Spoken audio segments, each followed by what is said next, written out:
Saudara, sudah 1 bulan lebih usulan pemakzulan Wapres Gibran Rakabuming Raka mandek di DPR dan MPR. Mengapa parlemen tidak segera mengambil sikap soal usulan itu? Benarkah ini bukti bahwa parpol pendukung Gibran solid? Sorotan tadi kami ulas bersama pembahasan soal pemerintah yang akan mencairkan dana bansos pada bulan Juli ini. Namun PPATK, Saudara dan Friska, diketahui ini mengungkap 1,5 juta rekening penerima bansos diduga terlibat praktik judi online. Kami akan perbincangkan hal ini agar bansos bisa tetap tepat sasaran. Dan juga ada topik lainnya soal gelar perkara khusus ijazah Jokowi. Dua pihak yang berperkara saling klaim memiliki bukti yang kuat soal asli tidaknya ijazah Jokowi. Lalu apa saja bukti itu? 3 topik ini akan jadi sajian utama Sapa Indonesia malam hari ini. Saya Radi Saputro. Dan saya Friska Clarissa. Inilah Sapa Indonesia Malam selengkapnya.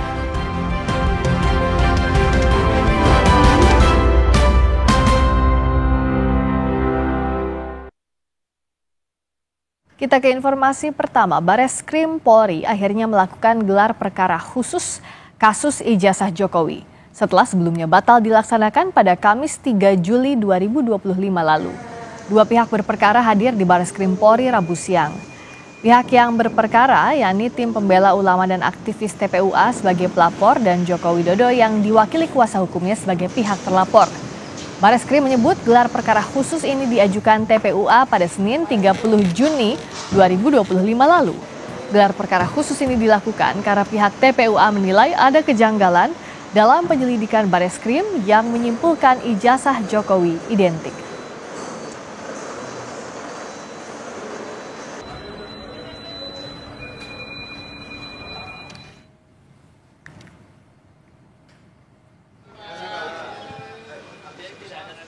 Penuding ijazah Jokowi, Rismon Sianipar, menyayangkan Jokowi dan UGM tidak hadir dalam gelar perkara khusus hari ini. Rismon menegaskan apa yang disampaikan Bareskrim sebelumnya merupakan keputusan prematur lantaran bukti dan fakta yang dihadirkannya hari ini mematahkan pernyataan Bareskrim sebelumnya. Sangat kecewa dengan ketidakdatangan dari Pak Jokowi yang membawa ijazah katanya asli, katanya lulusan UGM, dan ketidakhadiran pihak UGM juga yang seharusnya bisa menjelaskan atau memiliki kesempatan yang sangat luas untuk meyakinkan publik, tetapi itu semua tidak dimanfaatkan, sayang sekali ya. Kami jelaskan tadi bagaimana menganalisa lintasan stempel, kok nggak ada. Ya, kok nggak ada itu kanal rednya, padahal harusnya stempel pas foto dulu baru stempel. Tetapi kita analisa nggak ada sebaran kanal rednya. Ya, babak belur satu. Yang kedua, babak belur juga. Ada deep fake forgery, babak belur juga. Ya, masalah skripsi juga babak belur. Ya. Yang mengatakan, yang disimpulkan secara prematur, lembar pengesahan skripsi Joko Widodo hanya diraba, dirasakan ada cekungan, disimpulkan hanya hand press dan letter press, dan nggak bisa dijawab hari ini. Ya, kapanpun itu, saya kira Karwa Sidik harus fair. Ya, banyak sekali celah-celah yang mengatakan bahwa kesimpulan dari forensik Bareskrim Polri yang diumumkan oleh Dirtipidum itu sangat-sangat prematur. Penuding ijazah palsu Presiden ke-7 Joko Widodo, Roy Suryo memastikan ijazah yang sebelumnya disebut identik oleh Bareskrim Polri ternyata tidak identik.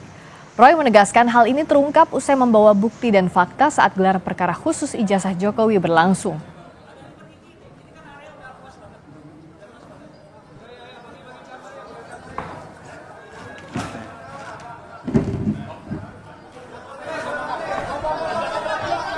Di sini kelihatan betul, ini ijazah milik Joko Widodo yang di atas, ijazah Hari Mulyono, Pronojiwo, dan Sri Murtiningsih. Apa yang bisa teman-teman lihat? Perhatikan saja di sini.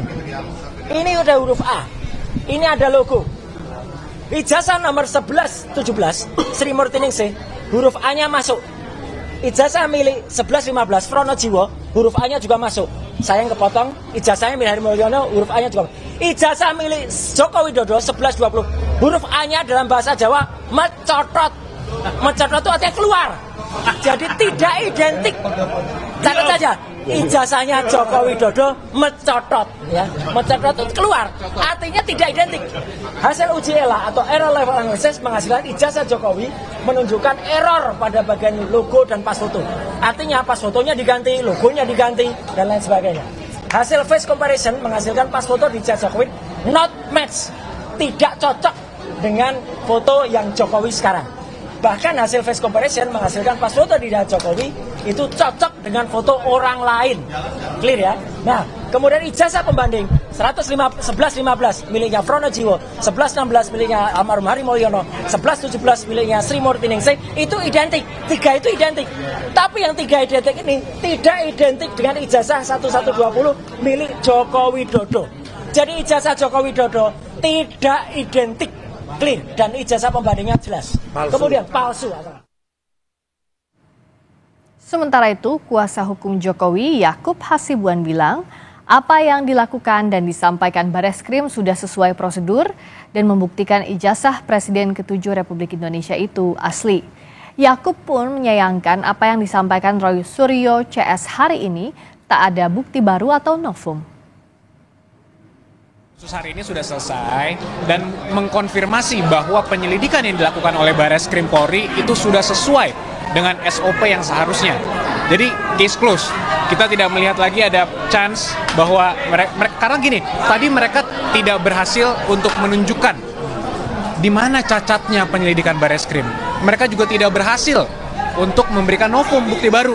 Ini ada bukti baru loh bahwa ada dugaan ijazah palsu sehingga mereka harus berhenti. Nah, membuktikan kepalsuannya ada di mana?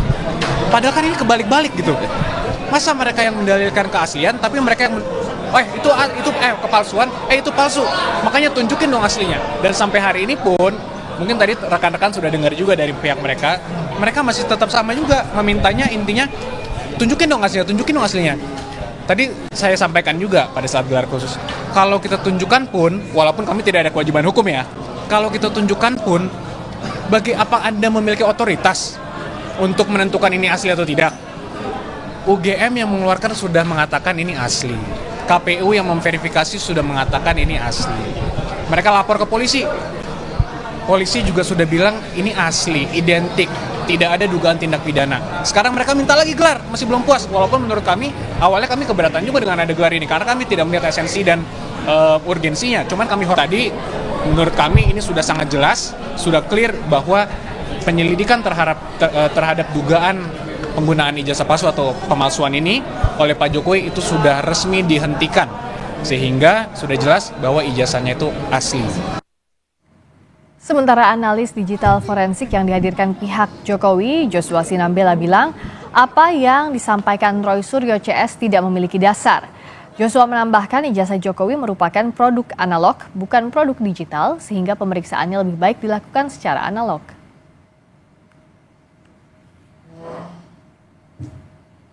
Sebagai ahli digital forensik, ya, kita hanya berhak memeriksa dokumen-dokumen digital, ya, bukan produk analog. Jadi karena ijazah ini adalah produk analog, makanya ahli digital forensik nggak ada hubungannya, gitu ya. Nah, jadi apa yang dilakukan oleh analisis yang dilakukan oleh ahli dari pihak penuduh, gitu ya, itu sama sekali tidak berdasar. Misalnya ELA, ya, apa itu ELA?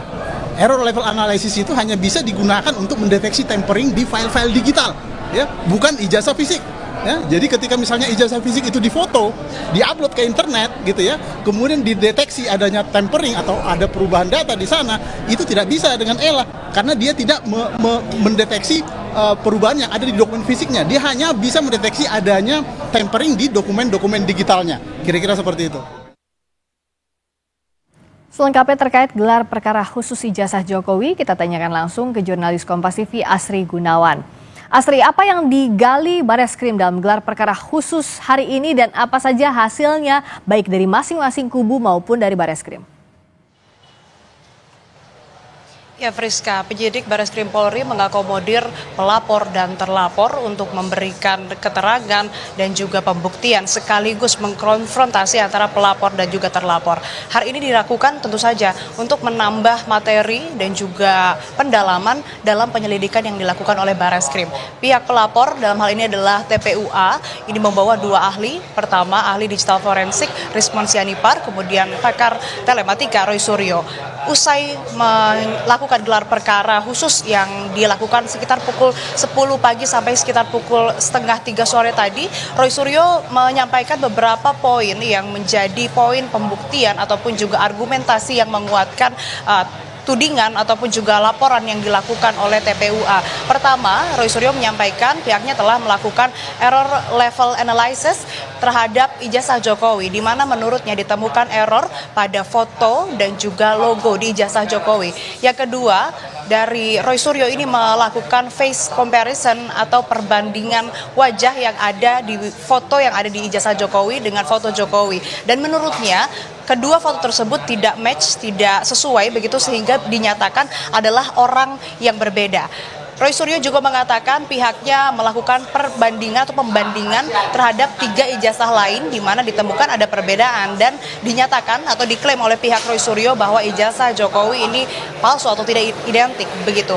Selanjutnya Roy Suryo juga mempersoalkan soal lembar pengesahan dan juga ia mengklaim tidak ada lembar pengujian dalam skripsi Jokowi yang ini menjadi hal yang krusial begitu untuk kemudian bisa membuktikan bahwa ijazah Jokowi palsu menurut pihak pelapor dalam hal ini adalah TPUA. Kemudian kalau dari pihak terlapor Joko Widodo yang diwakili oleh kuasa hukumnya Yakub Hasibuan, ini teguh pendirian. Ia menyampaikan bahwa apa yang dilakukan, penyelidikan yang dilakukan Bareskrim ini sudah sesuai dengan SOP. Kemudian ia yakin bahwa nanti hasil dari gelar perkara khusus lanjutan ini juga akan sama seperti apa yang disampaikan oleh Bareskrim pada bulan Mei lalu yang menyatakan bahwa ijazah Jokowi ini adalah ijazah asli atau dinyatakan identik.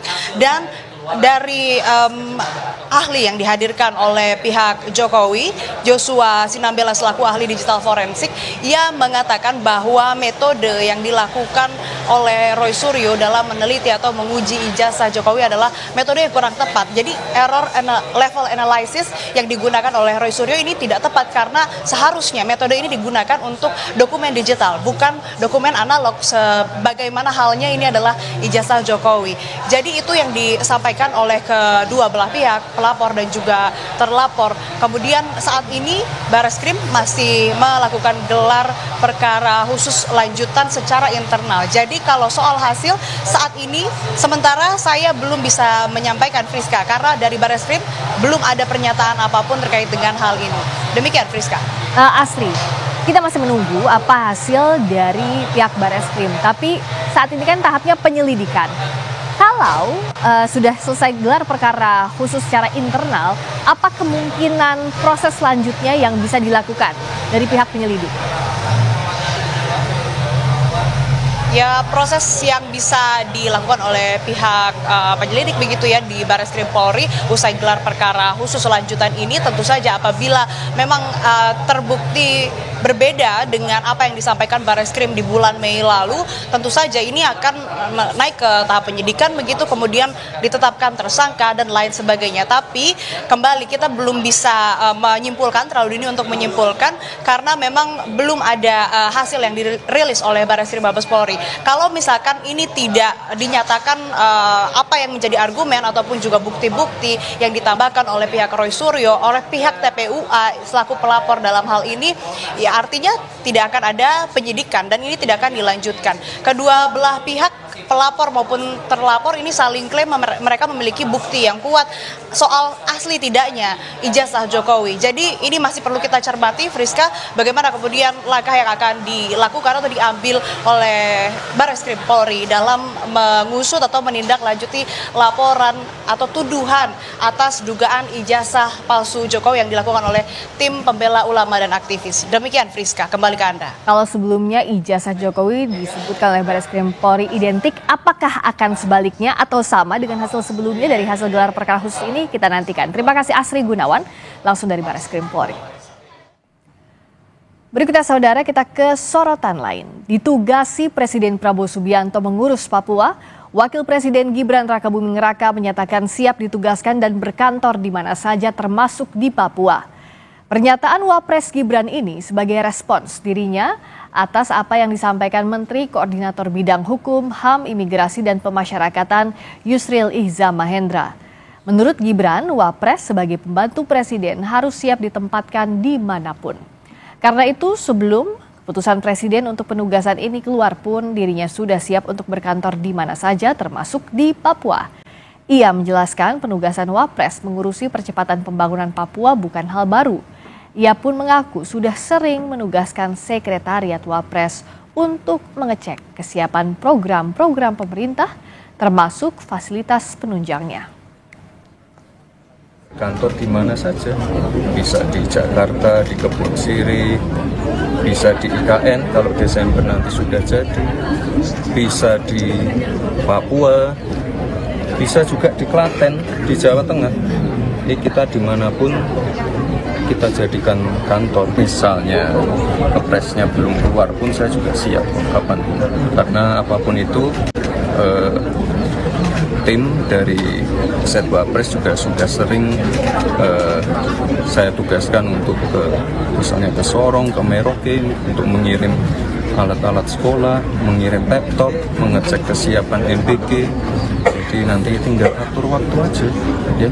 Dan sekali lagi saya sebagai pembantu Presiden siap ditugaskan kemanapun, kapanpun.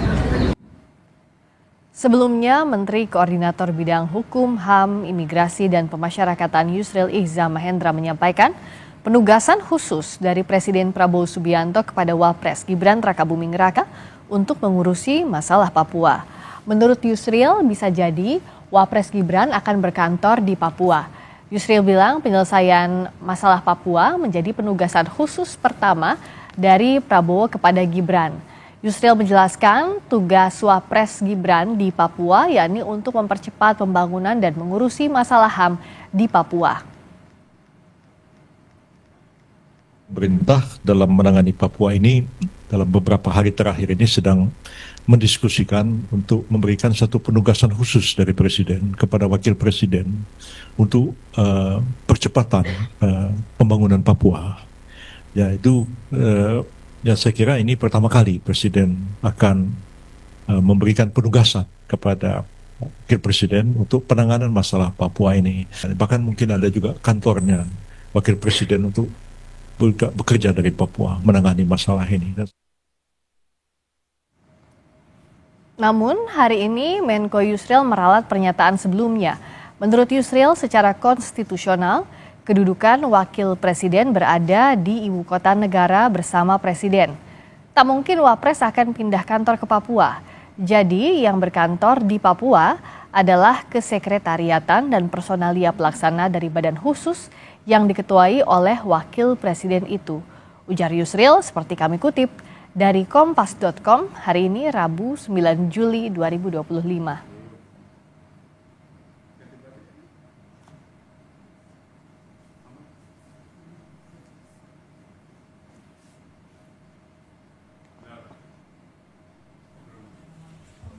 Sementara itu dari Parlemen, politisi PDIP Andreas Hugo Parera mempertanyakan penugasan khusus Presiden untuk mempercepat pembangunan di Papua kepada Wakil Presiden Gibran Rakabuming Raka. Menurut Andreas, masih banyak masalah lain yang lebih perlu dituntaskan oleh Wakil Presiden saat ini.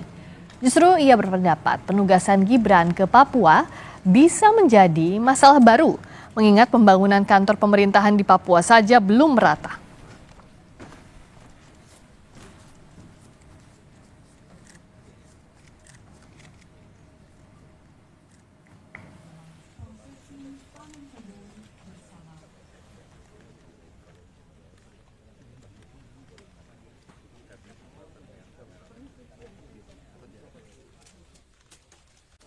Wapres itu apa harus ke Papua gitu? Di sini aja masih banyak masalah kan itu kan. Jangan sampai bikin masalah lagi di sana. Banyak kantor, baik kantor gubernurnya maupun dinas-dinas itu belum terbentuk di sana, belum dibangun. Oleh karena itu saya tadi sampaikan itu yang penting dulu gitu. Jangan sampai kalau kita ke sana bangun kantor baru lagi, kantor khusus untuk Wapres, kan perlu anggaran lagi gitu. Yang satu belum selesai, kita bangun selesai, masalah gitu. Sudah 1 bulan lebih, mengapa DPR dan MPR tidak merespons usulan pemakzulan Gibran yang diajukan Forum Purnawirawan TNI? Kita ulas usai jeda di Sapa Indonesia Malam.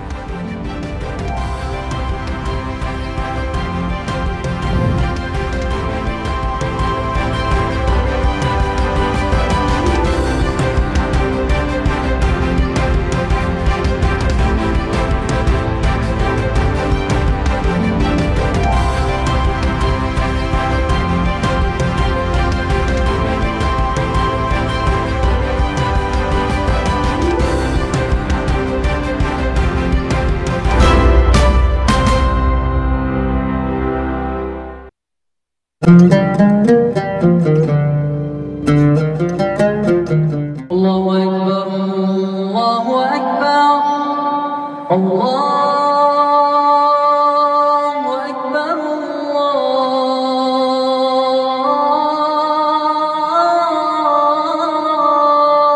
Allahu Akbar. Asyhadu an la ilaha illallah.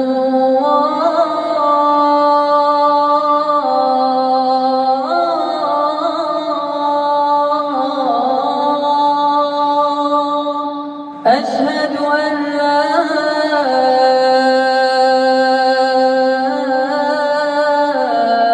إله إلا الله أشهد أن محمدا رسول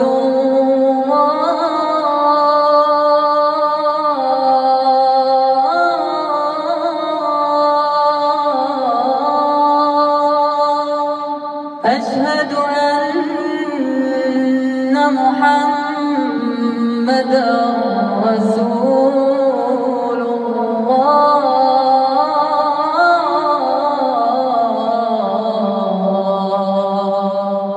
حي على الصلاة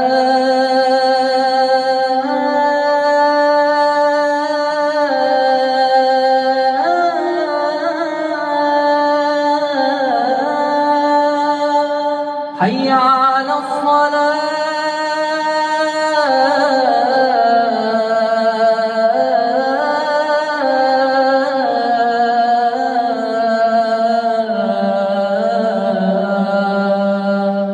حي على الفلاح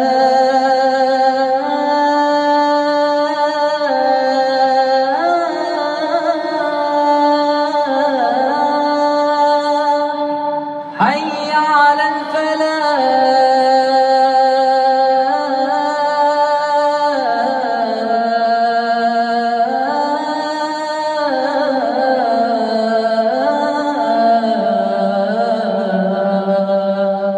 الله أكبر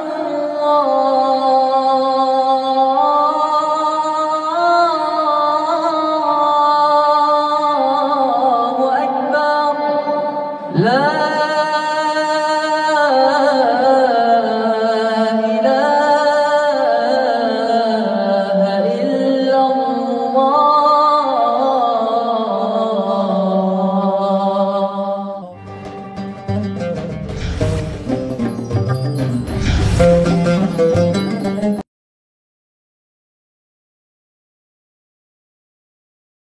Aku Viva, hadiah miliaran.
Saudara, sudah lebih dari sebulan, Forum Purnawirawan TNI mengirim surat usulan pemakzulan Gibran ke DPR dan MPR, namun belum juga direspons.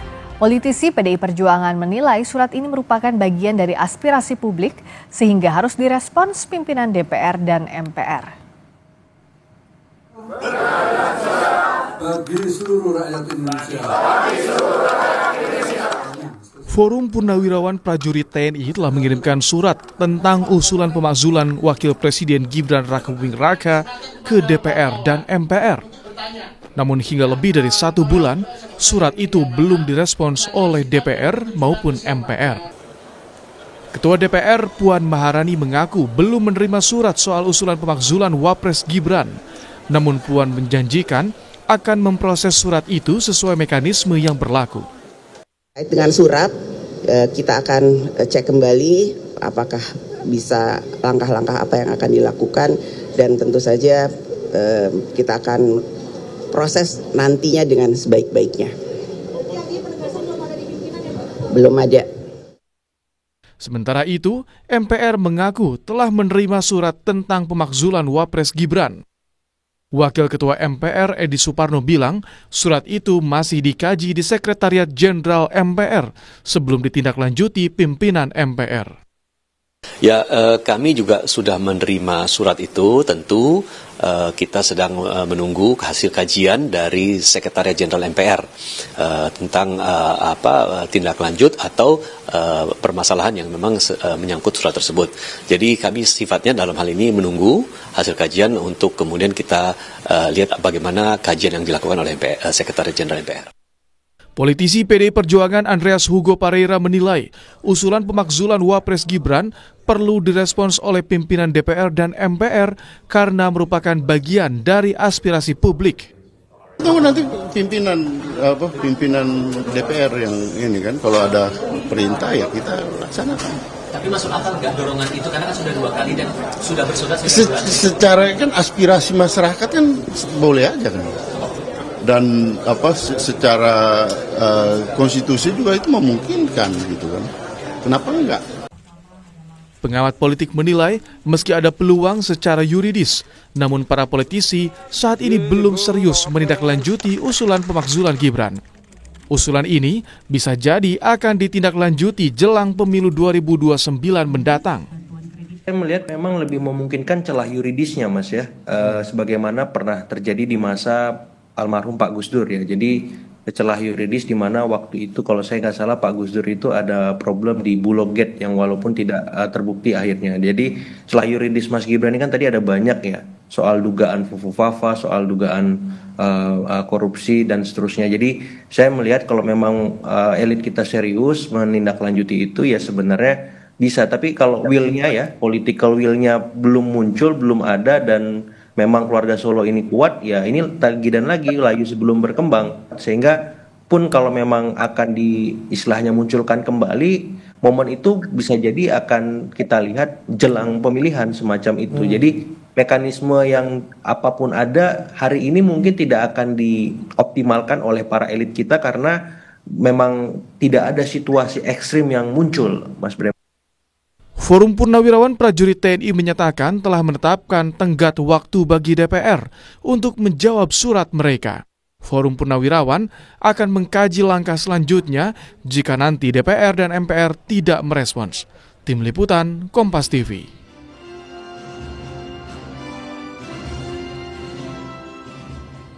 Mengapa para politisi di Senayan tidak segera merespons usulan pemakzulan Gibran yang diajukan Forum Purnawirawan TNI? Kita ulas bersama politisi Partai Golkar Nurdin Halid dan Direktur Eksekutif Carta Politika Yunarto Wijaya. Selamat malam Bang Nurdin, Mas Toto. Selamat malam Friska, Bang Nurdin. Selamat malam. Kita akan kontak lagi juga Bang Nurdin, tadi terputus koneksinya. Saya ke Mas Toto. Mas Toto kan sampai sekarang itu Mbak Puan juga Pak Muzani bilang bahwa belum terima suratnya, masih di sekretariat. Ini tapi udah sebulan lebih. Apa iya cuma masalah administrasi doang atau ada kendala lain atau ada alasan lain yang Mas Toto lihat? Saya melihat sebetulnya secara objektif bahwa mungkin saja secara yuridis ini belum memenuhi prasyarat, Friska. Jadi kalau saya agak berbeda ya. Tadi saya mendengar sedikit ulasan dari Mas Agung Baskoro ketika ditayangkan oleh Kompas. Saya melihat malah tidak bisa situasi yang terjadi sekarang dengan aturan pasca amandemen UUD 45 4 kali, sistem tata negara yang berbeda, kita menyamakan apa yang terjadi pada Gus Dur dengan situasi sekarang, walaupun sama-sama terkait dengan tuntutan untuk melakukan pemakzulan. Pasca dilakukan amandemen UUD 45, artinya pasca Gus Dur, saat itu memang dijatuhkan lewat proses politik di DPR MPR, sekarang itu diikut sertakan sebuah lembaga bernama MK, Friska. Sehingga tuntutan pemakzulan ini tidak akan memiliki makna secara yuridis kalau tidak disertai oleh sebuah keputusan atau keputusan oleh MK yang memang bisa membuktikan bahwa telah terjadi pelanggaran berat, entah itu korupsi, tindak pidana lain, dan itu memang diatur di pasal 7A, 7B UUD 45 ataupun di peraturan MPR RI nomor 1 tahun 2024. Dan ini memang menjadi khas dari setiap sistem presidensial di negara manapun, bahwa pemakzulan dimungkinkan, tapi sulitnya setengah mati, kira-kira seperti itu, Friska. Karena yang namanya presiden dan wakil presiden diangkatnya oleh dan dipilih oleh rakyat. Beda loh, Gus Dur itu diangkatnya oleh MPR, sehingga aturannya berbeda. Masih mandataris MPR ya? Saja saat itu sudah bisa dilakukan pemakzulan. Ini kalau kita lihat dari si yuridis ya, memang saya sendiri pribadi melihat belum ada alasan kuat kalau dalam konvers, kalau dalam wawancara yang dikemukakan oleh Forum Purnawirawan terkait dengan prasyarat yang diatur dalam Undang-Undang Dasar 45. Apa sih pidana yang dilakukan oleh Mas Gibran misalnya? Kalau misalnya dikaitkan dengan yang namanya pencalonan yang dianggap tidak sah saat itu, keputusan kontroversial MK, saya pun merasa itu keputusan kontroversial dan saya tidak setuju Gibran maju kalau bicara secara pribadi, secara politik. Tapi kita harus akui juga sebagai warga negara, secara yuridis itu sudah menjadi hal yang sah, yang sudah diterima pencalonan oleh KPU.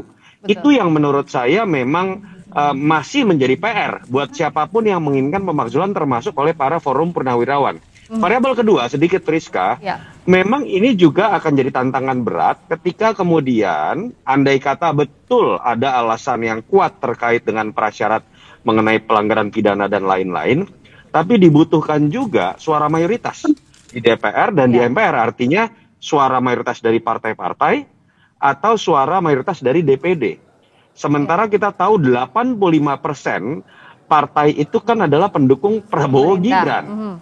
Artinya kalau kemudian partai-partai malah kemudian misalnya menempatkan posisi suaranya lebih banyak yang mendukung pemakzulan, ya artinya menurut saya berarti memang sudah ada sebuah konstelasi politik baru, baik itu dalam konteks sikap Pak Prabowo yang paling ditakuti oleh partai-partai, atau memang dari partai-partai yang merasa tidak nyaman dengan Mas Gibran.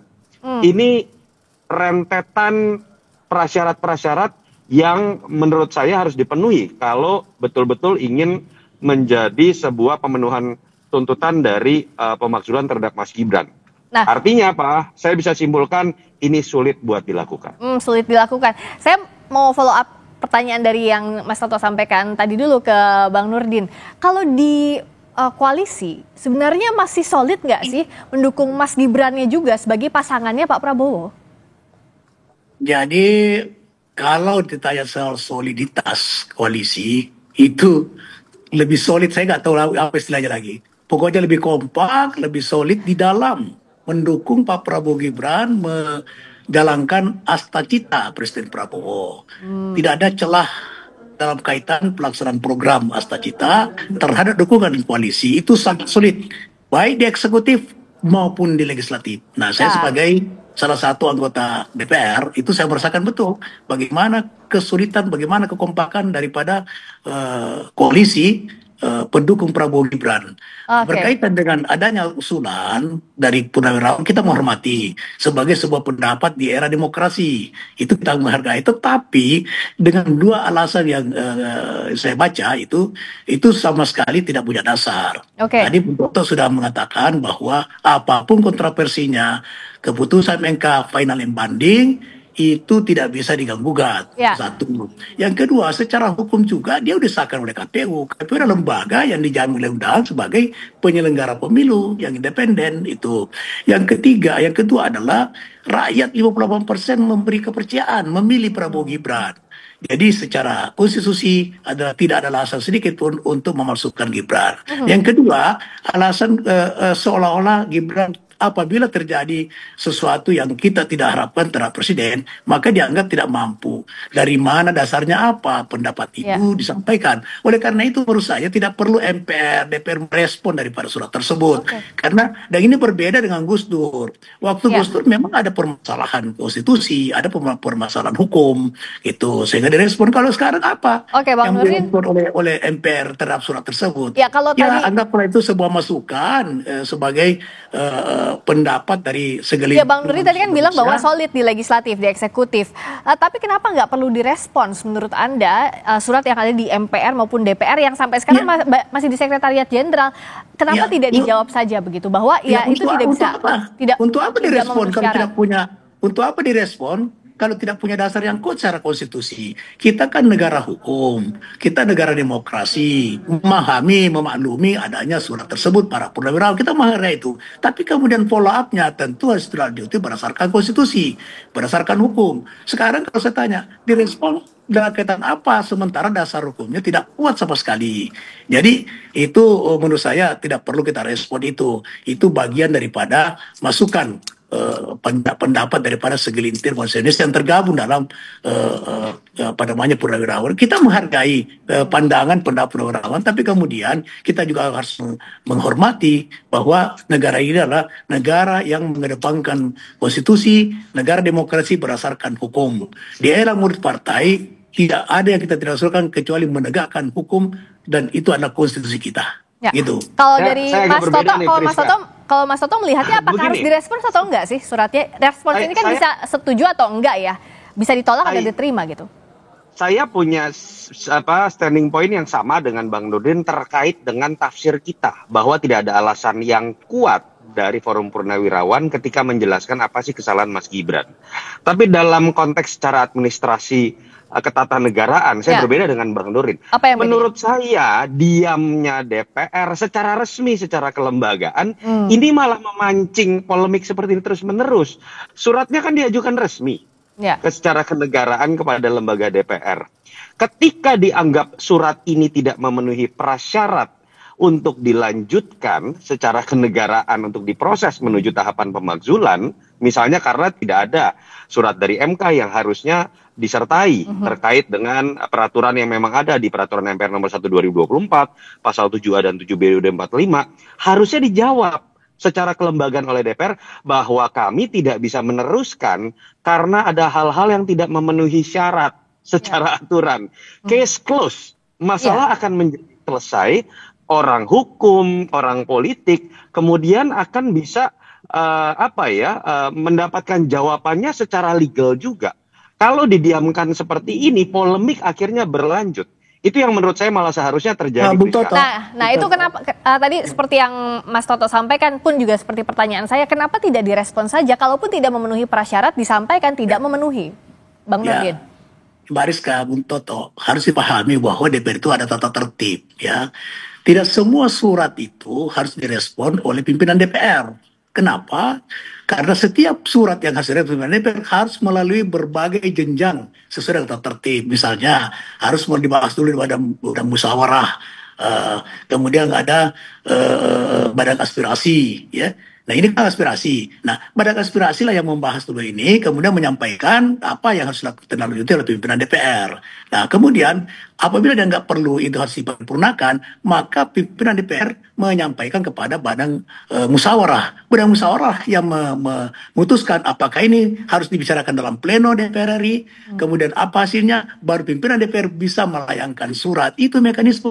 Saya sepakat, tidak seperti stasi biaya, dengar. Tidak seperti instansi biasa.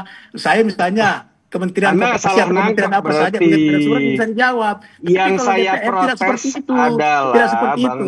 Ini nanti tidak semudah itu, Bung Toto. Pasti Bung Nurdin, Anda dengar kalimat saya, Bung Nurdin, yang tadi saya tidak setuju adalah Bung Nurdin mengatakan tidak perlu direspon secara kelembagaan. Kalau saya pribadi Bahwa berpendapat ini itu harus tidak perlu. Nah, itu kan Bung Nurdin. Kita ketika berbicara mengenai apakah yang seharusnya dilakukan oleh DPR secara kelembagaan, Bang Nurdin tadi sebenarnya sudah menjelaskan bahwa ini tetap akan diproses, bahwa itu bisa melalui badan aspirasi, bisa melalui badan musyawarah, bahwa tidak perlu di pleno ketika tidak memenuhi prasyarat, itu urusan lain.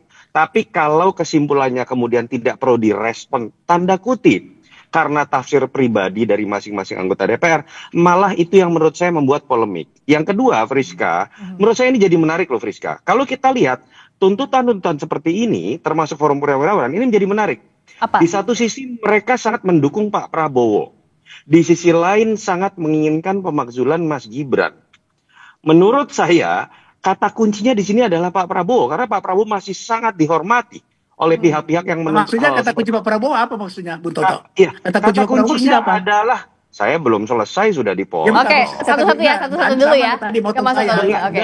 Sekarang saya tanya, kata kunci maksudnya kata kunci Pak Prabowo itu apa? Saya lagi jelaskan jadi terpotong gara-gara Bung Nurdin. Ya, sama Menurut saya tadi terpotong juga. saya, Saya secara terpotong informal, hal-hal seperti ini sangat mungkin bisa diselesaikan ketika ada komunikasi yang baik dengan Pak Prabowo. Pak Prabowo kan sudah menjelaskan bahwa dia ingin ada stabilitas politik, bahwa beliau menginginkan adanya persatuan, dan saya yakin Pak Prabowo kalau kita baca statement-statementnya sangat tidak menginginkan yang namanya dorongan tentang pemakzulan, upaya dipisahkan dengan wakil presiden. Dan ketika Pak Prabowo masih sangat dihormati oleh pihak-pihak yang menginginkan atau menuntut pemakzulan ini, sebuah komunikasi informal dengan Pak Prabowo menurut saya akan menyelesaikan masalah. Itu saja kok poinnya kenapa saya menjelaskan bahwa kata kuncinya secara informal ini akan ada di Pak Prabowo. Karena wibawa Pak Prabowo masih sangat dihormati oleh orang-orang ini.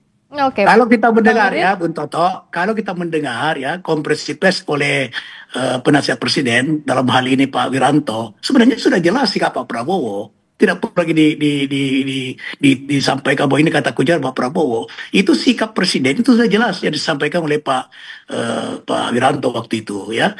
Nah, oleh itu gini, kita tunggu saja selanjutnya apakah ini akan dibahas oleh DPR atau tidak. Kalau saya sebagai anggota DPR secara pribadi mengatakan tidak perlu dibahas. Kenapa? Tidak punya dasar yang kuat gitu loh. Untuk apa dibahas kalau tidak punya dasar yang kuat? Tapi kalau punya dasar yang kuat itu pasti DPR membahasnya itu melalui mekanisme-mekanisme yang saya sampaikan tadi. Itu pendapat pribadi saya untuk sebagai anggota DPR. Tapi kemudian secara kelembagaan nanti di mana Badan Aspirasi merekomendasikan kepada pimpinan untuk dibicarakan di tingkat siapa yang komisi yang memenuhi untuk membicarakan itu atau kepada badan musyawarah, maka itu pasti secara kelembagaan akan dibicarakan itu. Nah, kalau dari Mas Toto, secara kelembagaan harusnya DPR merespons itu agar tidak jadi bola liar begitu, Mas Toto. Tadi saya sudah bilang, kalau bicara secara substansi, saya bahkan secara pribadi walaupun bukan anggota DPR, saya punya sikap yang dan tafsir yang sama dengan Bung Nurdin secara pribadi. Saya sangat mengkritik keras Friska tahu terkait dengan pencalonan Mas Gibran. Tapi dalam konteks pemenuhan prasyarat mengenai tuntutan pemakzulan ini menurut saya belum ada yang bersifat bisa memenuhi syarat. Saya sepakat dengan Bung Nurdin. Tetapi kan pertanyaannya adalah polemik ini apakah bisa selesai dengan tafsir Yunarto Wijaya dan Bung Nurdin Halid? Kan tidak. Polemik ini menjadi bisa selesai dan tidak mengganggu ritme pekerjaan Pak Prabowo dengan isu-isu seperti ini kalau DPR menjawab dengan proses kelembagaan. Terserah jawabannya apakah kemudian tidak bisa dilanjutkan, apakah berhenti sampai di badan aspirasi. Tapi ketika didiamkan dan ada statement yang multitafsir dari masing-masing anggota DPR atau pimpinan DPR, pada titik itulah menurut saya kita akan terus-menerus membahas isu yang menurut saya akan mengganggu niat kerja dari Prabowo. Ya, Bang Nurdin, singkat saja apa yang harus dilakukan untuk merespons ini agar tidak ada keterbelahan kesannya di publik soal sikap dari partai koalisi maupun pimpinan DPR soal ada usulan pemakzulan terhadap Wapres? Rizka, saya yakin tidak ada keterbelahan. Ini kalau Kompas TV tidak mengangkat judul ini, itu sebetulnya sudah tidak ada yang mempersoalkan. Dan tapi kan surat usulannya belum direspons, makanya kita bahas di sini kan untuk dudukan. Iya. Karena tidak ada respon maka Kompas TV mengangkat judul ini kan, tapi tidak ada desakan atau keterbelahan daripada rakyat ya sebagai negara sebagai yang berdaulat. Yang berdaulat kan rakyat yang berdaulat. Nah, tidak ada keterbelahan. Ini ada persoalan karena diangkat lagi oleh stasiun televisi, mau Kompas TV maupun stasiun televisi yang lain. Ini nggak apa-apa, ini bagian daripada pencerahan demokrasi kita. Saya juga suka ini, tapi kita harus paham betul bahwa tidak semua surat buntut itu harus direspon. Bagaimana sibuknya DPR, bagaimana susahnya DPR itu, kalau semua surat masuk itu yang berkaitan dengan aspirasi ya, yang berkaitan dengan aspirasi kecuali dari lembaga tinggi negara maupun lembaga-lembaga yang berkaitan dengan kemitraan DPR itu wajib memang direspon. Tapi kalau yang namanya aspirasi, bayangkan kalau semua aspirasi yang datang dari seluruh proses harus direspon, itu bagaimana susahnya DPR untuk merespon tersebut itu. Jadi tentu kita melihat substansinya yang tadi Bung Toto juga sependapat saya. Kondisi substansi tidak apa namanya tidak punya dasar yang kuat untuk itu. Memang khasnya politisi ya. Kalau ada isu-isu yang menggelitik pasti yang dicoleknya media. Kita tunggu bagaimana kita tidak menyalahkan, maksud saya tidak ada keterbelahan bagi rakyat yang berdaulat. Baik, nah sekarang kita tunggu aja ya. Tidak masalah, itu saya juga. Kita respons ya, kita tunggu ya apa responsnya pimpinan DPR akan ditindaklanjuti atau tidak surat usulan pemakzulan terhadap Wapres. Terima kasih Bang Nurdin Halid, terima kasih Mas Wijaya Wijaya, terima kasih, selamat malam. Berikutnya saudara, kembali dengan informasi, pemerintah menyalurkan bantuan sosial atau bansos untuk masyarakat rentan dan keluarga prasejahtera pada Juli 2025. Namun PPATK menemukan ada 571.410 orang penerima bansos yang terindikasi bermain judi online. Informasinya kami bahas usai jeda di Sapa Indonesia Malam.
Pemerintah kembali menyalurkan bantuan sosial atau bansos untuk masyarakat rentan dan keluarga prasejahtera pada Juli 2025. Bantuan disalurkan meliputi program Keluarga Harapan dan bantuan pangan non-tunai yang saat ini telah memasuki tahap 3 untuk periode Juli hingga September.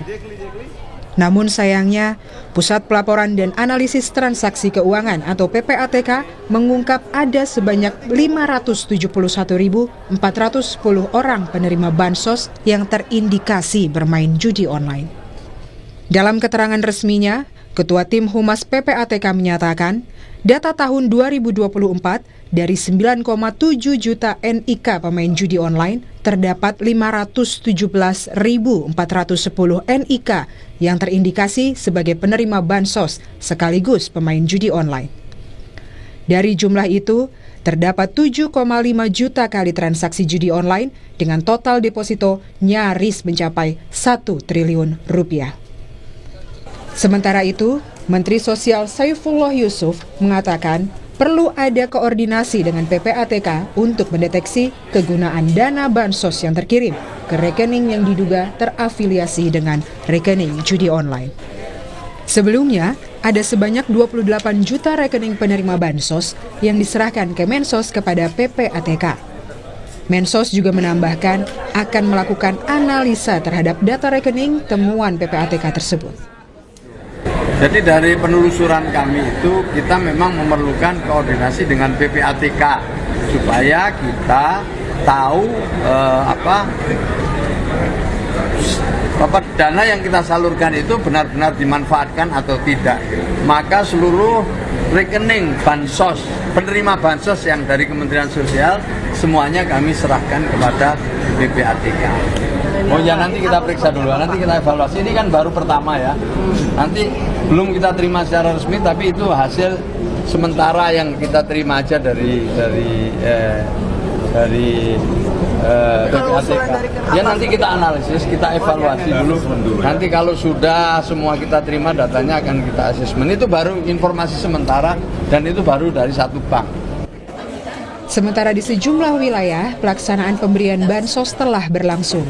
Antrean warga yang mencairkan dana bantuan subsidi upah dari pemerintah terjadi di kantor Pos Malang, Jawa Timur.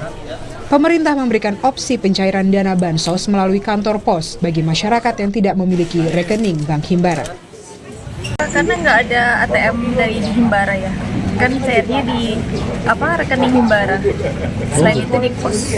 Oh, mbaknya ngambilnya di pos? Iya, ya lumayan ya Pak, 1/4 dari gaji ya. Rencananya mau buat apa? Buat tambah biaya kuliah. Jika data temuan PPATK juga masih menerima bantuan sosial, maka pemerintah perlu mengevaluasi kembali agar data NIK penerima bansos bisa tepat sasaran.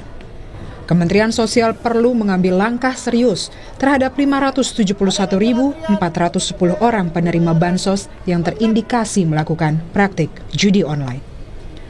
Tim Liputan, Kompas TV. Dan saat ini sudah bergabung bersama kami untuk membahas hal ini, ada Menteri Sosial Saifullah Yusuf, lalu Ketua Tim Humas PPATK Nasir Kongah, dan Direktur Kebijakan Publik Selios Media Wahyudi Askar. Selamat malam Bapak-Bapak.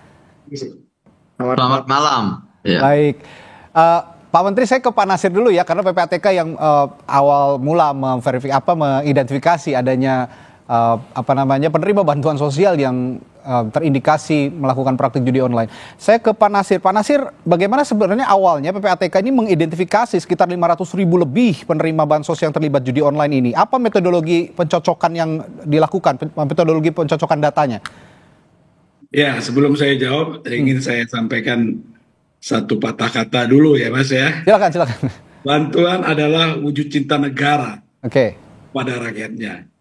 Tangan yang menuntun dari gelap kemiskinan menuju cahaya harapan.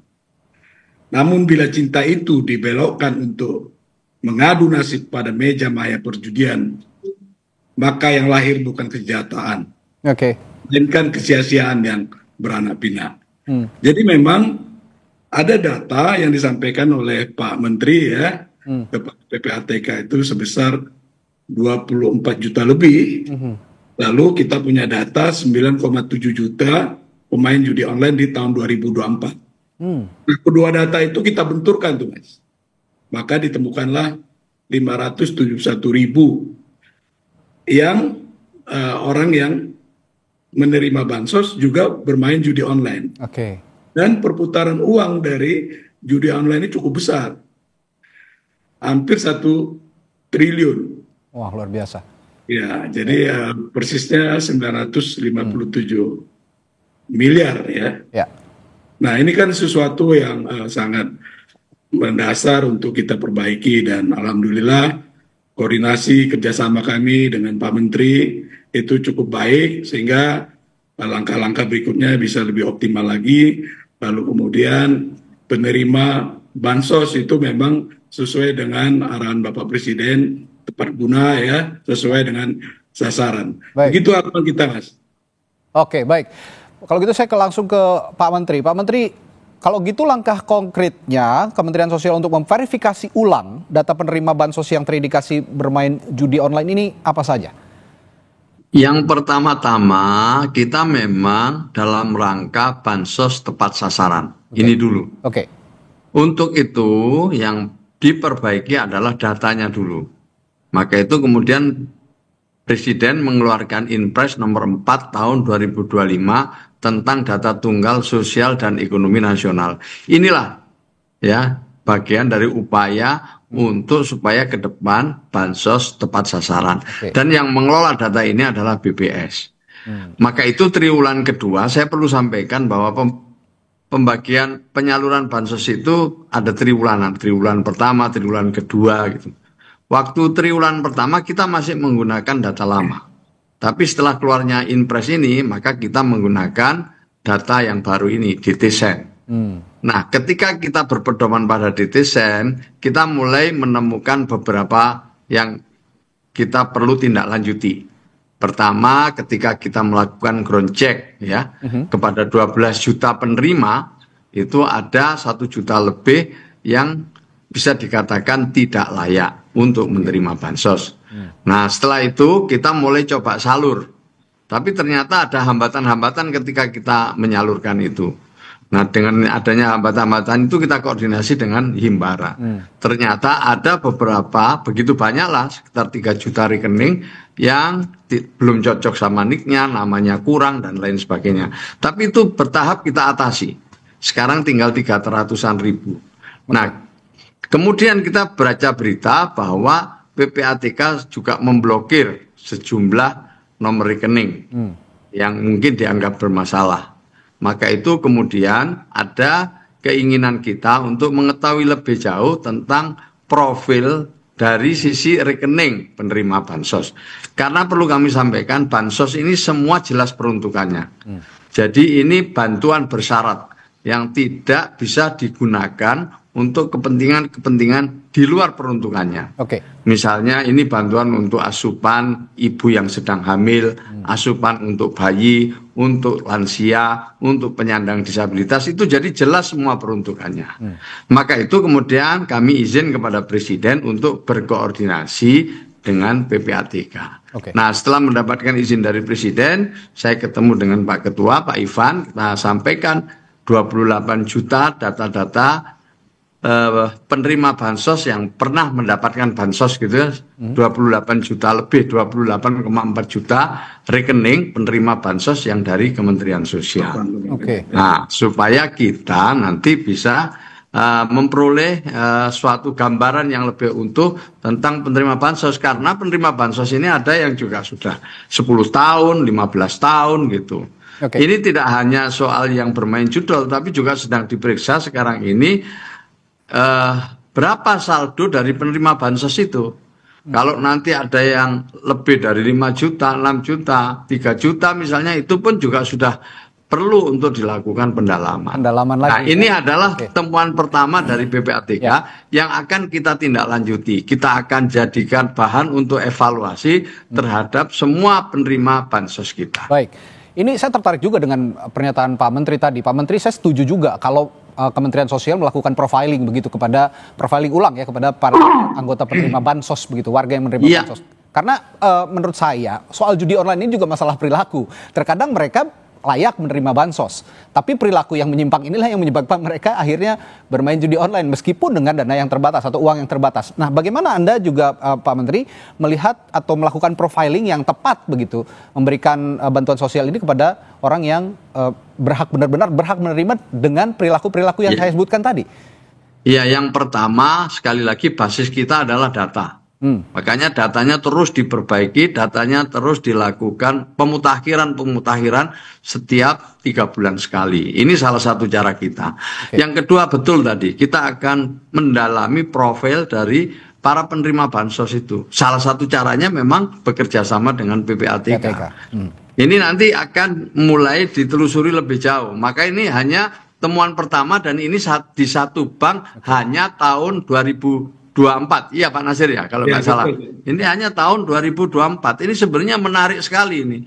Dan tentu ini adalah jadi bahan kami untuk melakukan evaluasi total terhadap para penerima bansos. Tetapi basis kita adalah data.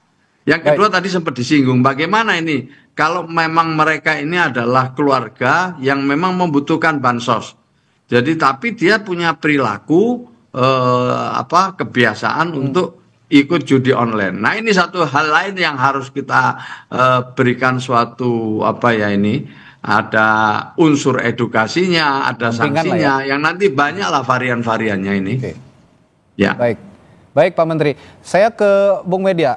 Bung Media, jadi kalau melihat kasus seperti ini, apa yang seharusnya dilakukan pemerintah ketika pemerintah tahu atau Kementerian Sosial misalnya tahu kalau ada temuan seperti ini dalam penerimaan bansos, sikap apa yang harus segera diambil? Apakah profiling tadi merupakan jalan yang terbaik?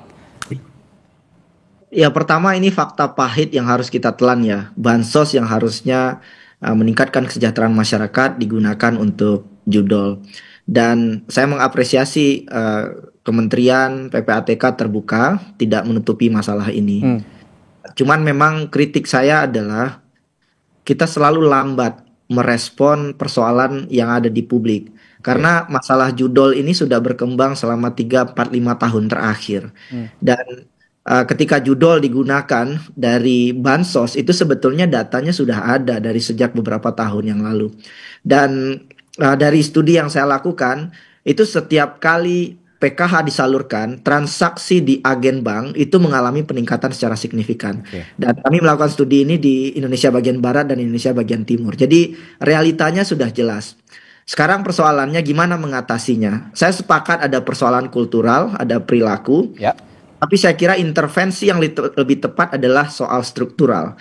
Karena kalau kultural mungkin pendamping perlu diperkuat. Pak Menteri juga pasti sangat paham bagaimana kompleksitasnya. Tetapi menurut hemat saya secara struktural dan jangka pendek ini yang harus dikejar. Yang pertama jelas penegakan hukum.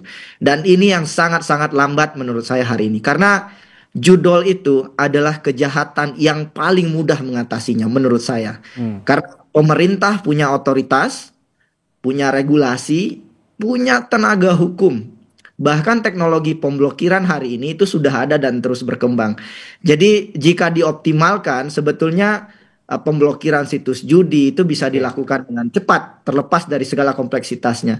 Jadi menurut saya langkah jangka pendeknya adalah penegakan hukum.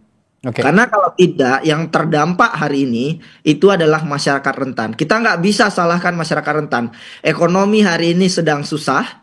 Masyarakat mau minjam ke bank juga repot. Pinjol juga mengerikan. Dan akhirnya melakukan judol. Jadi ini langkah-langkah yang mudah-mudahan bisa direspon dengan cepat oleh pemerintah. Saya terus terang menunggu, Mas. Pidato Pak Prabowo mengatakan berantas judi online.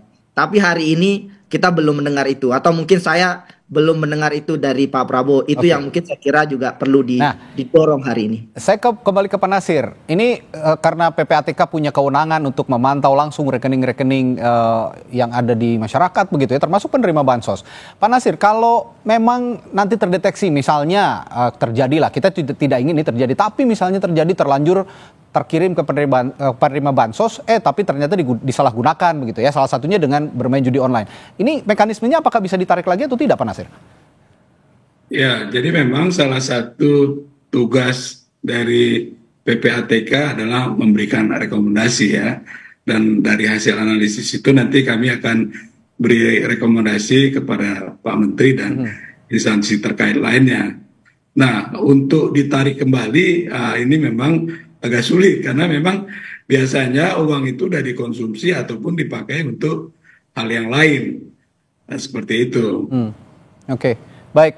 Nah, kalau begitu dengan koordinasi yang intensif antara Pak Menteri Sosial dengan PPATK, Pak Menteri, Pak Gus Ipul, kalau begitu nanti dipastikan di bulan selanjutnya penerima bansos ini udah nggak ada lagi yang disalahgunakan dananya ya? Ya, kita akan terus cermati ya, kita harus tercermati dan kita akan menyalurkan lagi kan 3 bulan ke depan ini. 3 bulan ke depan kita akan salur lagi. Tentu selama waktu yang tersisa ini kita akan melakukan evaluasi secara bertahap. Masukan-masukan dari manapun termasuk dari Pak Media tadi, kita akan jadikan pertimbangan dalam rangka mengambil kebijakan ke depan. Supaya sekali lagi ya bansos kita tepat sasaran. Oke, nah kalau sedikit singkat saja dari Pak Media, Mas Media, kalau memastikan agar dana tadi tidak disalahgunakan, apalagi untuk judi online, menurut Anda yang paling efektif apa langkahnya? Jangka pendek penegakan hukum, jangka panjang hukum tadi ya. Jelas pendampingan kepada masyarakat jangka panjang, tapi menurut saya penegakan hukum adalah langkah paling efektif dan berdampak yang harus dilakukan sekarang. Karena kekhawatiran saya, jujur saja, ada kepentingan ekonomi gelap yang hari ini dipertahankan. Mudah-mudahan hipotesis saya salah, karena ada hipotesis tentu saja dana judi mengalir ke banyak arah, ke politik, ke ormas, investasi ilegal, dan lain-lain. Dan mudah-mudahan ini keliru. Dan saya kira penegakan hukum jadi langkah jangka pendek yang harus terus dikejar oleh pemerintah. Saya pikir Pak Menteri juga akan sepakat ya kalau memang terdeteksi seperti itu, langkah awal yang bisa cepat dilakukan adalah penegakan hukum. Baik Pak Menteri Sosial. Saya kira, saya setuju kalau memang harus ditindaklanjuti ke ranah hukum, tentu itu ada jalurnya sendiri. Ya itu ada jalur sendiri. Tapi bagi kami yang utama ini adalah bagaimana supaya mereka yang tidak berhak, mereka yang melakukan pelanggaran ini benar-benar juga dapat sanksi dengan tidak mendapatkan bansos lagi. Salah satu caranya adalah keterbukaan. Maka saya terbuka aja, saya tidak ada yang akan kita tutup-tutupi, kita evaluasi. Tadi sudah saya sampaikan, ada penerima bansos itu yang sampai 15 tahun, bahkan ada yang 20 tahun. Ini memang perlu untuk dievaluasi. Dan ini saya temukan setelah saya mendapatkan mandat dari Presiden sejak dilantik untuk mempelajari dengan sungguh-sungguh data-data penerima bansos itu. Baik, ini jadi langkah awal yang baik sebenarnya, koordinasi intensif antara Pak Menteri juga dengan Pak PPATK, sehingga nanti kejadian-kejadian seperti ini ya tidak akan terulang kembali. Terima kasih Pak Menteri Sosial telah meluangkan waktunya, Pak Saifullah Yusuf. Terima kasih. Tim Humas PPATK Pak Nasir Kongah dan Direktur Kebijakan Publik sekaligus Media Wahyudi Askar telah berbagi pandangan di Sapa Indonesia Malam. Sampai jumpa lagi, selamat malam Bapak-Bapak. Saudara, Bareskrim Polri akhirnya melakukan gelar perkara khusus kasus dugaan ijazah palsu Jokowi hari ini. Lantas apa yang digali Bareskrim dan seperti apa akhir dari kasus dugaan ijazah palsu ini? Kami akan ulas lengkapnya di Sapa Indonesia Malam setelah jeda.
Saudara, Bareskrim Polri akhirnya melakukan gelar perkara khusus kasus ijazah Jokowi setelah sebelumnya batal dilaksanakan pada Kamis 3 Juli 2025 lalu. Dua pihak berperkara hadir di Bareskrim Polri Rabu siang. Dan pihak yang berperkara yakni tim pembela ulama dan aktivis TPUA sebagai pelapor dan Joko Widodo yang diwakili kuasa hukumnya sebagai pihak terlapor. Bareskrim menyebut gelar perkara khusus ini diajukan TPUA pada Senin 30 Juni 2025 lalu. Gelar perkara khusus dilakukan karena pihak TPUA menilai ada kejanggalan dalam penyelidikan Bareskrim yang menyimpulkan ijazah Jokowi identik.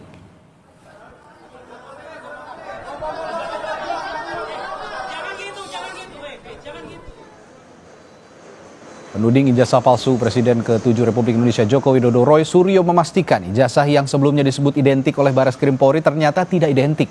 Roy menegaskan hal ini terungkap usai membuka atau membawa bukti dan fakta saat gelar perkara khusus ijazah Jokowi berlangsung. Kelihatan betul, ini ijazah milik Joko Widodo yang di atas, ijazah Hari Mulyono, Pronojiwo, dan Sri Murtiningsih. Apa yang bisa teman-teman lihat? Perhatikan saja di sini. Ini udah huruf A. Ini ada logo. Ijazah nomor 11-17 Sri Murtiningsih, huruf A-nya masuk. Ijazah milik 11-15 Pronojiwo, huruf A-nya juga masuk. Sayang kepotong, ijazahnya milik Hari Mulyono, huruf A-nya juga. Ijazah milik Joko Widodo 11-20, huruf A-nya dalam bahasa Jawa mencotot. Mencotot itu artinya keluar. Jadi tidak identik. Catat saja. Ijazahnya Joko Widodo mencotot, ya, mencotot itu keluar, artinya tidak identik. Hasil uji ELA atau error level analysis menghasilkan ijazah Jokowi menunjukkan error pada bagian logo dan pas foto. Artinya pas fotonya diganti, logonya diganti. Sementara itu, kuasa hukum Jokowi Yakub Hasibuan bilang apa yang dilakukan dan disampaikan Bareskrim sudah sesuai prosedur dan membuktikan ijazah Presiden ke-7 Republik Indonesia itu asli. Yakub pun menyayangkan apa yang disampaikan Roy Suryo CS, hari ini tidak ada bukti baru atau novum. Perkara khusus hari ini sudah selesai dan mengkonfirmasi bahwa penyelidikan yang dilakukan oleh Bareskrim Polri itu sudah sesuai dengan SOP yang seharusnya. Jadi case close. Kita tidak melihat lagi ada chance bahwa mereka karena gini, tadi mereka tidak berhasil untuk menunjukkan di mana cacatnya penyelidikan Bareskrim. Mereka juga tidak berhasil untuk memberikan novum bukti baru. Ini ada bukti baru loh bahwa ada dugaan ijazah palsu sehingga mereka harus berhenti. Nah membuktikan kepalsuannya ada di mana? Padahal kan ini kebalik-balik gitu. Masa mereka yang mendalilkan keaslian tapi mereka yang itu kepalsuan, itu palsu. Makanya tunjukin dong aslinya. Dan sampai hari ini pun, mungkin tadi rekan-rekan sudah dengar juga dari pihak mereka masih tetap sama juga memintanya, intinya tunjukin dong aslinya. Saudara, Bareskrim Polri akhirnya menjawab desakan TPUA melakukan gelar perkara khusus kasus ijazah Jokowi hari ini. Lalu apa yang digali Bareskrim hingga seperti apa akhir dari kasus dugaan ijazah palsu Presiden ke-7 Republik Indonesia itu? Kita ulas lengkapnya bersama penggugat ataupun pelapor yang juga Wakil Ketua TPUA Rizal Fadilah dan kuasa hukum Jokowi Firman Laksana. Selamat malam Bapak-bapak. Selamat malam Pak Ardi. Baik, saya ke Pak Rizal dulu kalau begitu. Pak Rizal, tadi pada saat gelar perkara khusus ini, ada bukti baru nggak atau novum yang diajukan TPUA untuk mendukung tuduhan bahwa ijazah Jokowi ini palsu? Ya, saya kira ada ya, bahwa apa-apa yang disampaikan oleh Dr. Roy Suryo soal ijazah nomor 115, 116, 117 itu belum pernah terungkap waktu pengumuman dari Dirtipidum. Dirtipidum hanya menyatakan telah membandingkan dengan 3 ijazah temannya yang tidak jelas identitasnya siapa 3 temannya itu, sehingga menyimpulkan bahwa ijazah Joko Widodo identik dengan ketiga temannya itu. Tapi Pak Roy Suryo dalam gelar perkara khusus tadi telah menunjukkan adanya 3 ijazah juga, ya tersebut tadi dari ijazah milik Pronojiwo, milik almarhum Hari Mulyono, milik Sri Murtiningsih gitu kan. Yang ketiganya itu identik, tapi dibandingkan dengan ijazahnya Joko Widodo nomor 1120 ternyata tidak identik. Jadi kalau mau disimpulkan gitu kan, kemarin Dirtipidum mengumumkan identik, tapi fakta yang disampaikan bukti tadi gelar perkara khusus seharusnya menjadi tidak identik gitu. Oke, tadi Pak Rizal ada di dalam juga kan ya berarti? Saya ada di dalam. Oke, Di dalam. Saya menyampaikan keberatan kenapa TPUA mengajukan gelar perkara khusus sehingga itu dikabulkan. Nah, pada saat itu sudah ada langsung tanggapan dari Barreskrim atau belum? Belum ya. Jadi semua didengar dulu pihak-pihak. Setelah itu sesi kedua baru dirapatkan Karawasidik dengan pihak penyidik. Ya kita belum tahu apa hasilnya. Oke. Nah, saya ke Bung Firman. Bung Firman, Anda tadi menyebut Barreskrim juga sudah sesuai dengan SOP-nya lah ya pada gelar perkara yang sebelumnya digelar, bukan gelar perkara khusus yang sebelumnya nih ya. Ini sudah sesuai sebenarnya. Nah, tapi kembali gelar perkara khusus digelar hari ini. Kalau menurut Anda yang disebut Pak Rizal tadi ada novum, itu Anda sepakat ada yang baru, ada keterbaruan dari gelar perkara khusus ini? Jadi terima kasih pemirsa, terima kasih semuanya. Jadi hari ini adalah suatu permohonan yang menurut hemat kami sesungguhnya tidak atau kami tidak menyetujui dilakukan karena itu akan memberikan alasan-alasan lain. Hanya karena sudah diberikan panggilan dan ditentukan oleh pihak Polri, kami menghargai dan kami mengapresiasi ini seperti itu.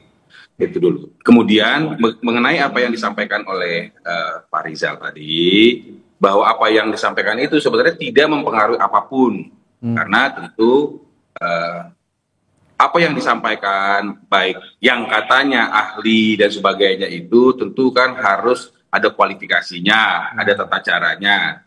Hanya seperti tadi sudah kami lakukan juga dalam konferensi pers, bahwa semua yang disampaikan hal apapun terkait dengan penghentian ini, artinya penghentian penyelidikan yang sudah dilakukan ini menurut hemat kami itu sudah benar dan sesuai dengan prosedur, tidak ada prosedur-prosedur yang dilanggar di sini. Dan hari ini apa yang disampaikan ini hanya sensasi-sensasi saja, bahwa ada pembandingan-pembandingan. Ini membuktikan bahwa kalau tidak menggunakan analisa ataupun proses dari pihak kubu daripada pengadu ini, maka tidak akan ada yang dianggap asli. Jadi saya hanya mau menyampaikan ini ya kita ikuti, kita hargai, ya kita hormati semua proses. Namun demikian menurut kami ini tidak akan mempengaruhi apapun karena semua proses yang dilakukan oleh pihak Barreskrim sudah sesuai dan tidak ada yang salah. Demikian. Oke, baik, saya kembali ke Pak Rizal. Pak Rizal, ini ada pendapat juga dari kuasa hukumnya Pak Jokowi bahwa sebenarnya kasus ini kan atau ijazah itu kan bukti fisiknya adalah secar kertas lah ya, selembar kertas begitu. Dan itu dianalogikan sebagai benda yang harus dianalisis melalui analog, bukan digital forensik. Sedangkan tadi ahli-ahli yang dihadirkan oleh TPUA ini ada ahli digital forensik, ada ahli telematika dan sebagainya. Bagaimana Anda merespons tanggapan ini?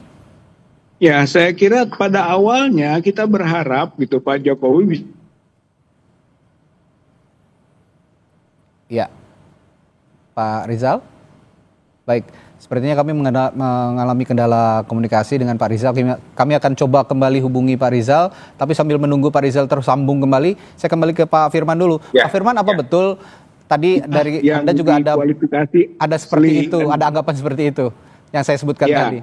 Iya, bahwa memang kan kita sudah ketahui bahwa produk ijazah Bapak Jokowi itu adalah analog. Maka tidak bisa dilakukan analisa digital. Orang analog kok, yang mengeluarkan pun sudah melakukan verifikasi klarifikasinya seperti itu. Sehingga tentu itu sudah final. Apapun yang disampaikan oleh pihak-pihak sana, pihak-pihak pengadu tentu akan mencoba berdalil karena sebenarnya ini sesinya sekarang ini adalah sesi di Polda Metro Jaya, pengaduan dilakukan oleh Pak Jokowi mengenai pengaduan yang mereka lakukan yang tadi dipaparkan secara baik, secara panjang lebar, kami mencermati dan menurut kami itu sudah selesai karena tidak ada hal apapun yang dilanggar. Demikian. Oke, baik. Saya ke Pak Rizal lagi. Pak Rizal sudah bisa tersambung lagi ya?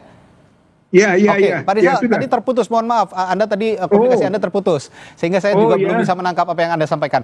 Ya, saya ulangi lagi tadi soal tadi yang pertanyaannya masih sama, anggapan bahwa apa yang dihadirkan hari ini oleh TPUA, ahli-ahli digital forensik dan telematika ini tidak relevan karena dianggap bahwa ijazah ini adalah wujud fisiknya analog, sehingga penyelidikan atau penyidikannya juga harusnya bukan digital forensik. Bagaimana Anda merespons ini?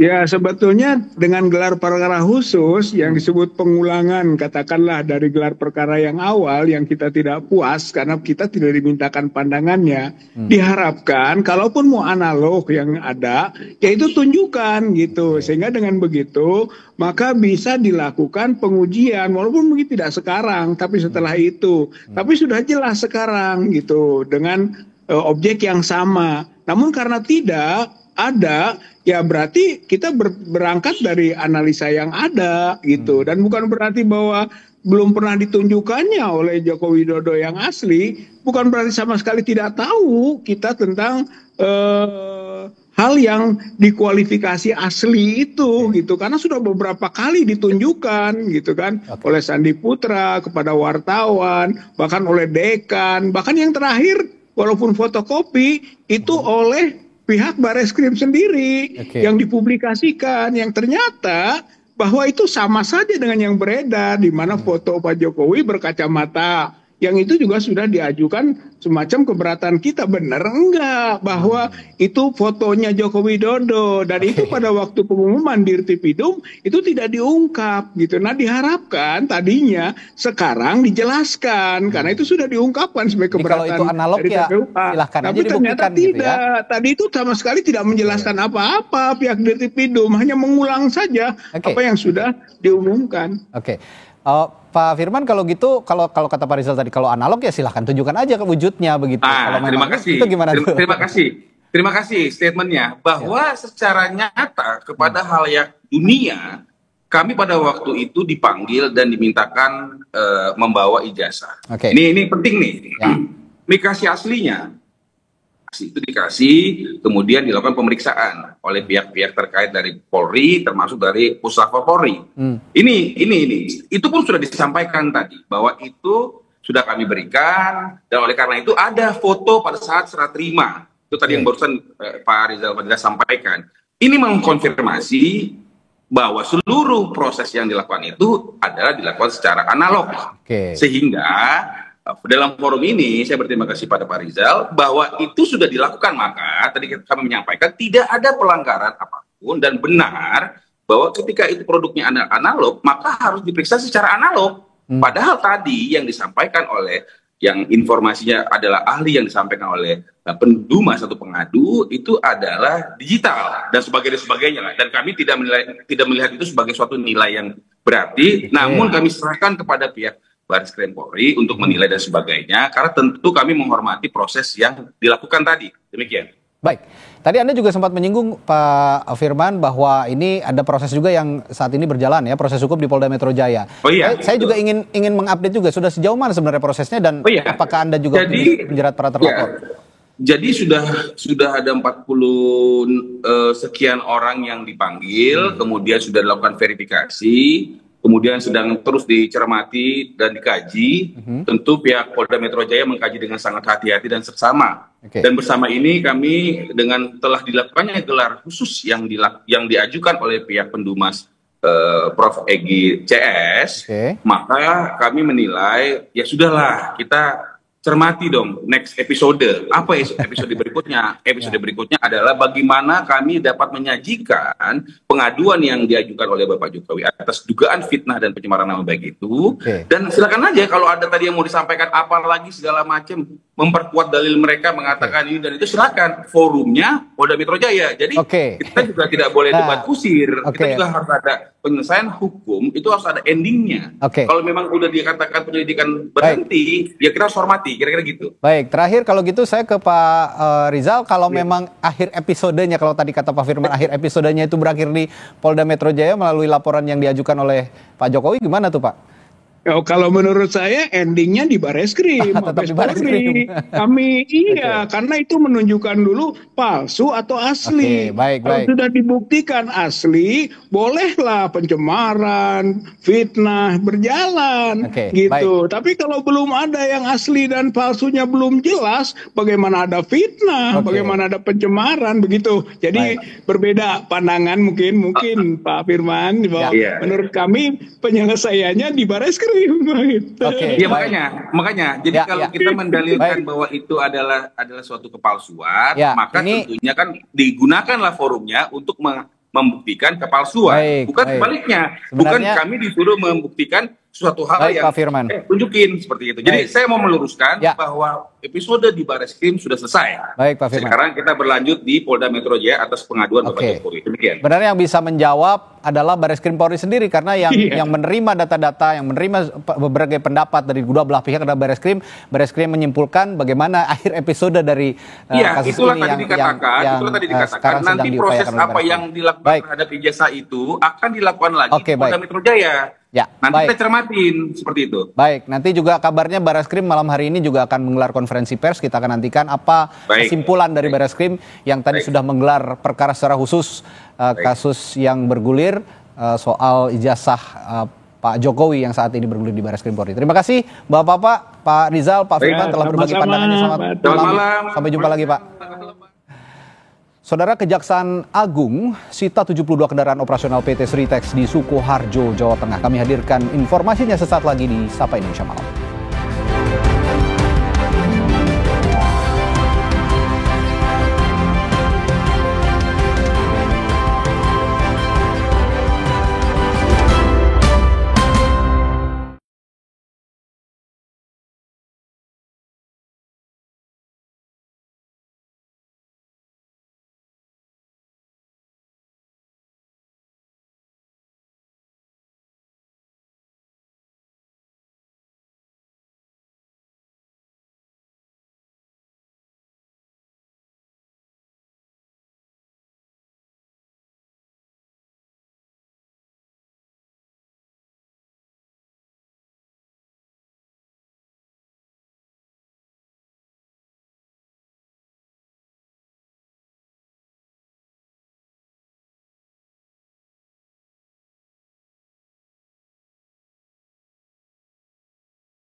ke PT Sritex yang merugikan keuangan negara. Sejauh ini dari total 72 kendaraan, 10 kendaraan telah dititipkan di rumah penyimpanan benda sitaan negara, sementara 62 kendaraan dititipkan di gudang Sritex. Dalam kasus ini, Kejaksaan Agung telah menetapkan 3 orang tersangka, yakni DS selaku pimpinan divisi komersial dan korporasi Bank BJB, lalu ZM selaku Direktur Utama Bank DMI tahun 2020 dan ISL, Komisaris Utama PT Sritex.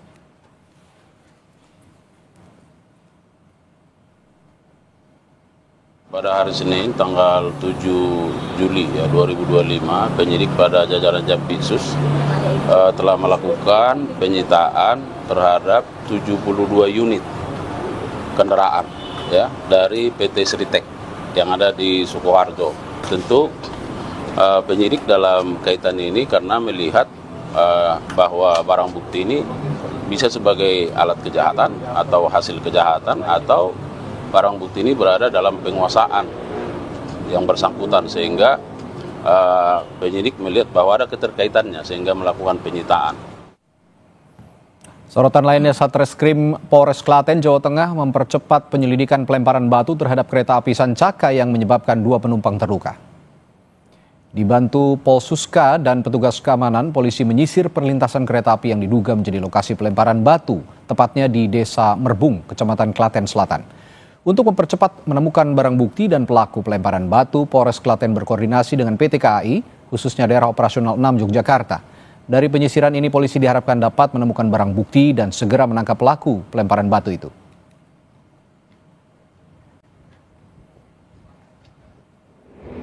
Sebelumnya 2 penumpang kereta api terluka setelah sebuah batu menghantam dan memecahkan kaca kereta api eksekutif Sancaka jurusan Yogyakarta-Surabaya.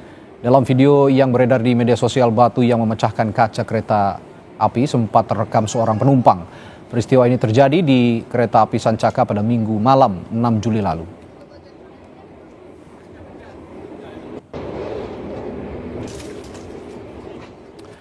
Saudara, pelaku judi sabung ayam kocar-kacir masuk ke hutan saat polisi menggerebek lokasi judi sabung ayam di Pangkep, Sulawesi Selatan.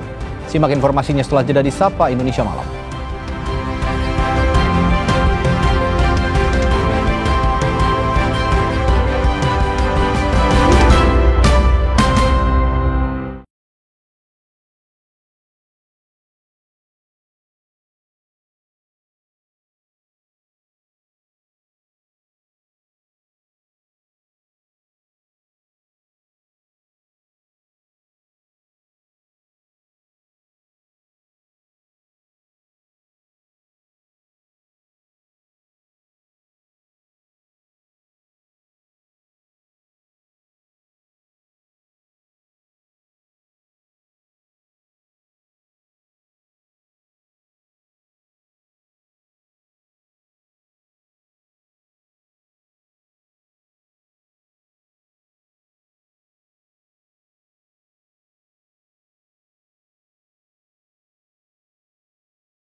Pelaku judi sabung ayam kocar-kacir masuk ke hutan saat polisi menggerebek lokasi judi sabung ayam di Pangkep, Sulawesi Selatan.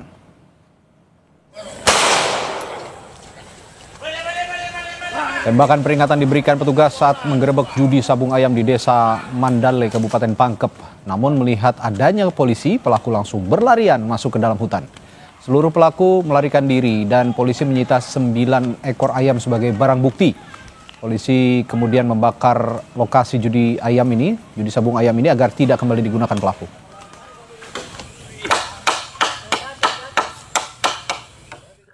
Pada saat mendengar tembakan, masyarakat yang berkumpul langsung membuarkan diri. Jadi pada saat kami tiba di TKP, hanya mendapatkan beberapa barang bukti berupa 9 ekor ayam.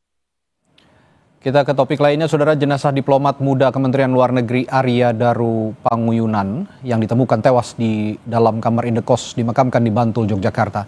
Rombongan mobil pembawa jenazah sudah tiba sore ini di rumah duka.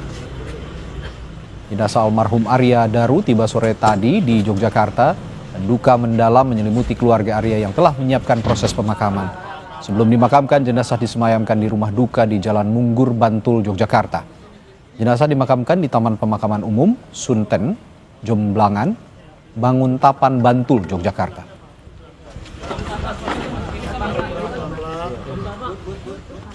Di sisi lain, penyidik Reskrim Polsek Menteng terus melakukan penyelidikan untuk mengungkap penyebab pasti kematian diplomat ahli muda Kementerian Luar Negeri.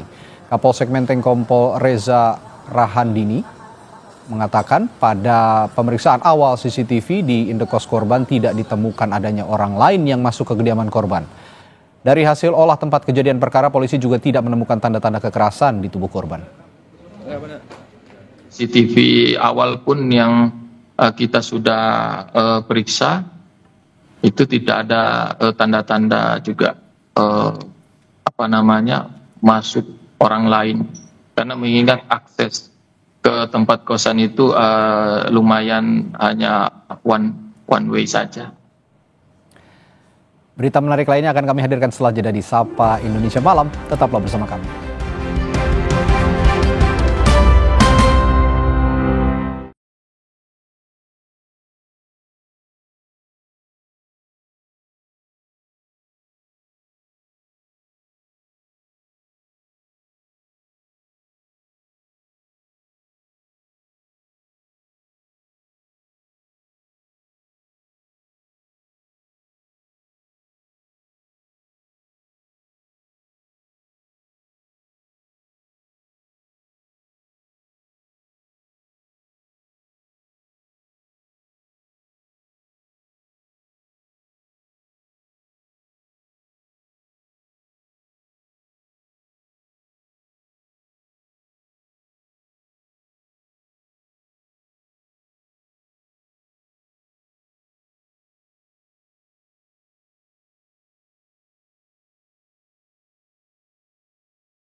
Pernyataan Wapres Gibran ini sebagai respons dirinya atas apa yang disampaikan Menteri Koordinator Bidang Hukum HAM, Imigrasi dan Pemasyarakatan Yusril Ihza Mahendra. Menurut Gibran, Wapres sebagai pembantu Presiden harus siap ditempatkan dimanapun. Karena itu sebelum keputusan Presiden untuk penugasan ini, dirinya sudah siap untuk berkantor di mana saja termasuk di Papua.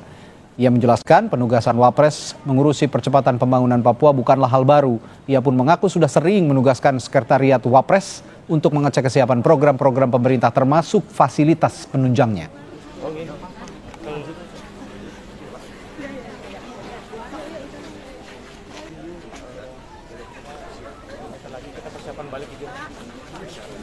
Bisa berkantor di mana saja, bisa di Jakarta, di Kebun Sirih, bisa di IKN kalau Desember nanti sudah jadi, bisa di Papua, bisa juga di Klaten, di Jawa Tengah. Jadi kita dimanapun kita jadikan kantor. Misalnya kepresnya belum keluar pun saya juga siap kapanpun. Karena apapun itu tim dari Setwapres juga sudah sering saya tugaskan untuk misalnya ke Sorong, ke Merauke untuk mengirim alat-alat sekolah, mengirim laptop, mengecek kesiapan MBG. Jadi nanti tinggal atur waktu aja, ya. Dan sekali lagi saya sebagai pembantu Presiden siap ditugaskan kemanapun, kapanpun.